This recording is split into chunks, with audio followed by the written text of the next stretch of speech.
Hello and welcome back to my channel. Today I'm back with another unsolved disappearance, and this is one that has literally kept me up at night since I heard about it. With most missing persons cases, there's normally some clues or evidence or witnesses or even suspects that give you an idea of what may have happened. With this case though, that is not the case. There are literally no clues, there's no evidence, and there's very loose theories about what happened. Today I'm going to be discussing the strange unsolved disappearance of Brian Shaffer. So Brian Shaffer was born on the 25th of February 1979 in Pickering, Ohio. He was born to his parents, Randy and Renee Shaffer, and he also had a younger brother named Derek. At the time of Brian's disappearance, he was 27 years old, 6 feet 2 tall and about 165 pounds. Brian had light brown hair, hazel eyes, and he had a distinctive tattoo on his upper right arm, which was from a band named Pearl Jam, and it was from one of their songs called Alive. Now, Brian was last seen wearing an olive green t-shirt with a white sleeve long shirt underneath, some Adidas trainers, blue jeans, and a yellow cancer awareness bracelet. Let's get into a bit of background information on Brian. So Brian was an extremely intelligent man. He was actually undertaking a degree to become a doctor, and he done this at the Ohio State University. 6 years later, he graduated with his degree in microbiology. He then moved on to the Ohio State University College of Medicine in 2004, where he continued his studies. So obviously he was a very bright man and he was very intelligent. Brian was also a huge music fan. He was really into American rock, and he regularly joked with his friends that a career in medicine was just a backup plan for his real passion, which was to become a musician. And he really looked up to the likes of Jimmy Buffett, and of course he had the tattoo of Pearl Jam on his upper right arm, so he was an avid music fan. 2 years into Brian's course, unfortunately his mother Renee passed away due to a rare bone cancer. So of course the family were struck with this great tragedy, and Brian took this very hard, as you would, but his friends still said that he dealt with his grief in a healthy way and they weren't worried about him as such, and he did seem to be getting on okay. He was also in an extremely happy relationship with another aspiring doctor, and her name was Alexis Wagner. She was studying to be a gynecologist at the Ohio State University alongside Brian.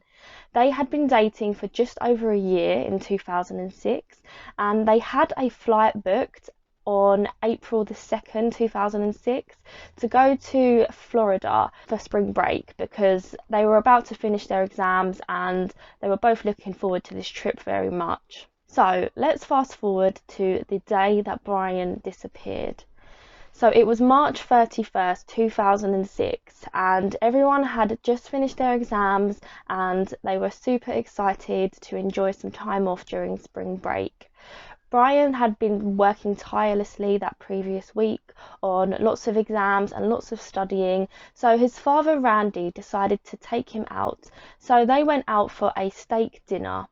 And Randy remembered noticing from Brian that he was extremely tired and he seemed like he just really needed a rest. And Randy kind of said he didn't think Brian should go out that night.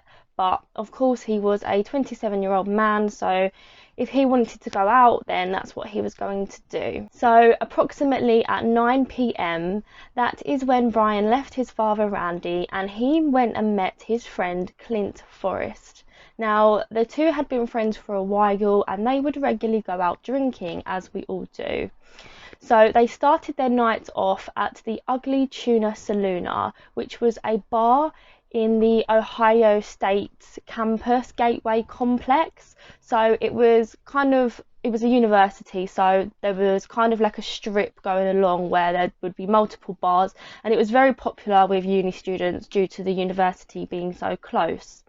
So they stopped at the Ugly Tuna Salloona and they took a few shots of hard liquor and then continued their way down the strip, going to various different bars where they again did a few shots of hard liquor. So they were on their way to the Arena District, according to Clint, and at about 9:56 p.m. Brian called his girlfriend Alexis just to tell him that he loved her and he was looking forward to their trip in a few days. At midnight, the pair met a woman named Meredith Reed, who was Clint's friend, and they met at a bar called the Lost Hour, which was a bit further down the strip.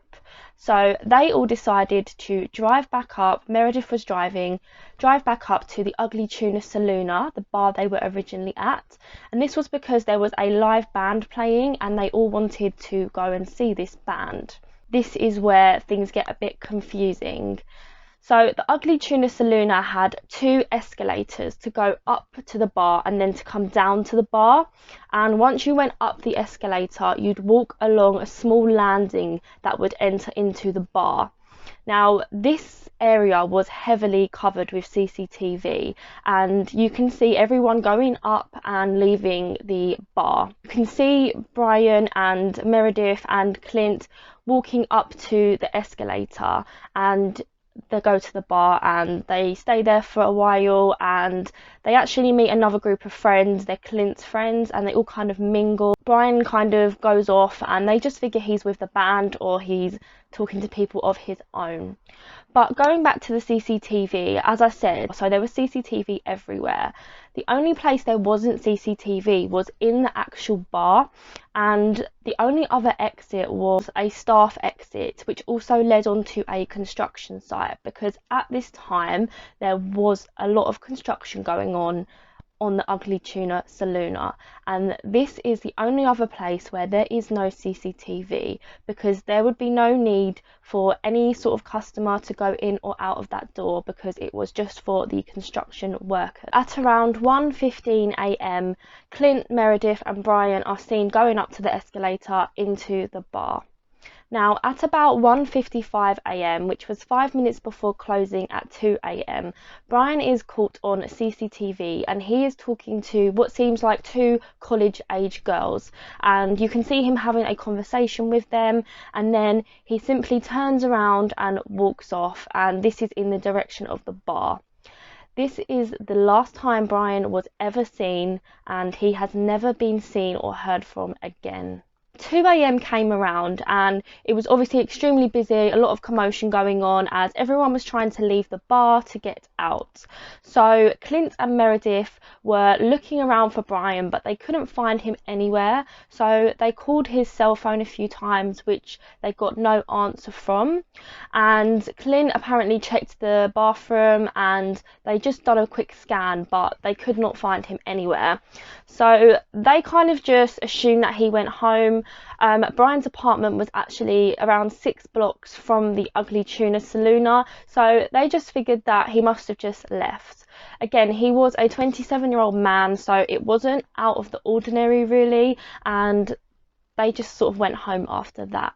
Saturday came around and Alexis hadn't heard from her boyfriend, so she was naturally a bit concerned, but she waited, and then on Sunday she contacted Randy, who said he had also still not seen Brian.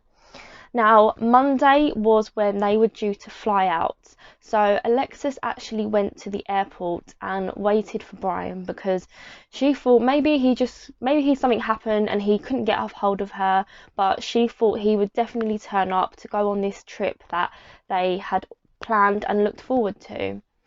But when Brian didn't show up, that's when Alexis knew something was extremely wrong. So an investigation was quickly launched into Brian's disappearance, and the authorities started at the Ugly Tuna Salloona. Now, they checked the CCTV and they found nothing to suggest where he might have gone or what might have happened. All we've got is the CCTV that is currently out there. You can see him talking to the two women, he walks off, and that's it. What is extremely scary is that every other person in that bar that night was accounted for when they left the bar. So it really is a mystery because, as I said, there was CCTV everywhere. The only place there wasn't was at this service exit, but it would be extremely difficult, the authorities said, for someone to navigate that area. Because Brian was intoxicated as well, it would be quite difficult for him to go through that, and also he would have no reason to go through there. It didn't make any sense why a customer would need to go through that exit. Of course, searched the construction site and they found nothing. They searched this entire bar head to toe and they found nothing. They also brought along sniffer dogs who searched the dumpsters outside, and they even got permission to search the local sewer system. So everyone was on this case and the police looked into this very seriously. Something to note is that at this time in Ohio and in this area there was quite a high crime rate, so the police were worried that Brian could have been met with foul play, but it just doesn't explain where he went or what happened to him. Alexis obviously was distraught. You can even see by the photos they seem very in love and very into each other, so it's just absolutely heartbreaking for her and the family, of course, that their son has just disappeared. A lot of Brian and Alexis's friends said that they were pretty sure that he was going to propose to Alexis on this trip, which just adds to the heartbreak for her. Alexis had actually been calling Brian's phone for about 6 months after he disappeared, which is just so heartbreaking. She called his phone every single night just to see if he would answer, and he never did. It always went to voicemail. Now, there was one night that Alexis rang the phone as normal, as she did every night, and there were 3 rings, which they had never been before. It had always gone to voicemail. So Alexis obviously thought there may be hope that Brian was out there. Brian's network provider said that this was just a glitch in the system because it had pinged to one of the phone towers about 14 miles away from Ohio, so this was seen to be a glitch. Father Randy, his brother Derek, Meredith Reed and Clint were all asked to do lie detector tests as they were the last people to see him and the people closest to him. Now, they all complied and they all passed except Clint. Clint actually refused to do a lie detector test, and he actually got his lawyer involved rather quickly. Obviously, this does look quite sketchy because it doesn't make sense why he wouldn't want to do a lie detector, but you know, some people just don't want to if they feel like they've done nothing wrong. I don't know. He refused to do the lie detector test. Also, if in case you're wondering, the 2 young women that Brian was seen speaking to were later ruled out as well. So later that year, Brian's case was extremely huge. There were missing persons flyers everywhere, and his father and his brother really worked to the bone to try and find out what had happened to their family member. And a few months after Brian's disappearance, one of his favourite bands, Pearl Jam, the band that he had tattooed on his right shoulder, actually dedicated their breaks in between songs at a concert to talk and give tips on his disappearance.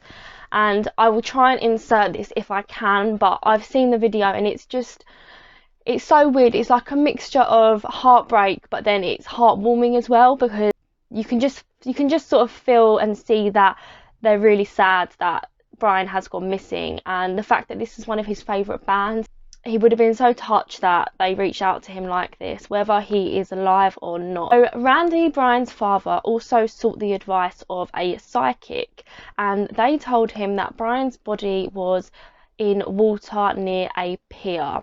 So he even searched tirelessly for his son in these waters and hired people to look into the waters for him. Then in 2008, sadly, tragedy struck again for the Shaffer family when Randy was suddenly killed in a storm. A branch fell on him and fatally hit him in the head. So now Derek is the only family member left. Now let's get into the theories. Some of the authorities said that they thought Brian could have put on a disguise that night at the Ugly Tuna. He might have put on a hat and just snuck out in the crowd, and that's why he wasn't detected leaving the bar. People think this is the case because his mother had previously died a few weeks before his disappearance. He was under extreme stress. Studying to be a doctor has got to be one of the most stressful things you can do. There's a lot of work involved, and also he might have just been feeling the pressure.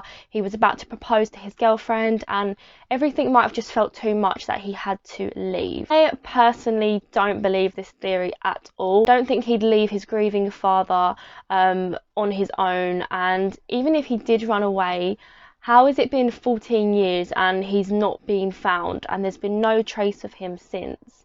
If you did run away, I'm sure he would have come back when he found out his father died, and I just don't think he'd do that to Alexis and his brother. Secondly, some people believe that he may have exited the construction site and he may have fell, hit his head, or passed away in the construction site somehow, and then he was buried by the workers, either intentionally or unintentionally. The theory is that he was killed by someone, one of the staff at the bar, and he's still in the bar. Lastly, maybe he left out of that construction door and he was walking home, and as I said, the crime rate was quite high at this time, so maybe he was met with foul play, and maybe someone did do him harm on the way home when he was going home, somehow took his body and have never been caught for it. Again, I just think this is extremely unlikely how this would go unnoticed, how there'd be no witnesses to him walking home and someone attacking him. I don't know. That's the end of the case, and for me, I just find it so bizarre. Alexis is actually remarried now and she has a few children, and I'll insert it in the description box, but there's a short video of her talking about her life 10 years on from Brian, and she's just talking about her thoughts on what happened, and you can just see in her face that she's still affected by it. And I don't know, I don't want to speak for her, but it's just so sad. She just literally had to move on, not knowing if he was killed or if he ran away.